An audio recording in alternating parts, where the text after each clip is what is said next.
what is a security champion? So I'm going to give you the Gartner fancy definition. Then I'm going to give you the Tanya casual language, more understandable English definition. And okay, here we go. So I'm going to read it because I'm going to put a bunch of words on the screen, and all of us, we're just naturally trained to just read words when we see them. So I'll read it with you. A security champion is a member of a team that takes on the responsibility of acting as the primary advocate for security within the team and acting as the first line of defense for security issues. But in Tanya words, it's the person who's pumped up and excited about security. They want to read the book. They want to fix the bug. They ask all the security questions. They show up at your lunch and learn. They ask, can I borrow this book from you? Every single time you see this person, you're like, that's my person. We want to encourage all of those people. And we're going to talk about that. But this is the idea of what a security champion is. But let's get more detailed. Actually, let's go back for a second. Okay, so a security champion is your communicator. So this person is going to deliver security messages, so from the security team to their own dev team.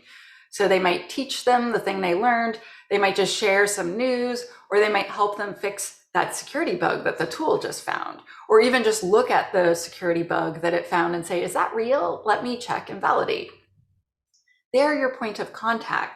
So not only do they deliver your messages to their team, they deliver important information about their team back to you. So they deliver messages back and they keep you up to date basically on what matters to the security team. Because there's lots of things that they do that it's not that we don't care, but it's not important to us. Like, oh, they're doing a week of backlog fixes and some of them will be security bugs. Awesome.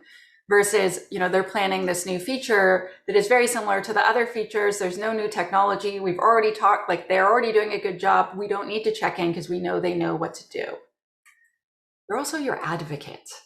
And so they will perform security work for their own team, but on your behalf, but they also advocate for security. So they will be that person that says, hey, I thought we weren't supposed to do that anymore. Or, oh, we're going to do that, use this new technology. Well, the AppSec team gave me this best practices. So we should follow that from the beginning to make sure, we're not in hot water later.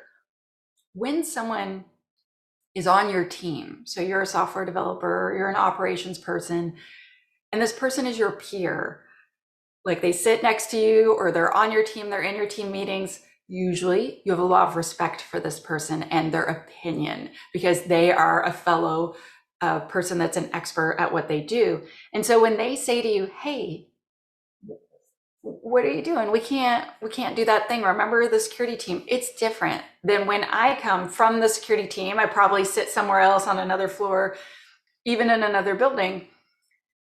And then I talk to them and I'm like, hey, I caught you doing this, like, nah. It's totally different experience for that person. And if someone is your peer and they tell you like, hey, we're supposed to do this, remember?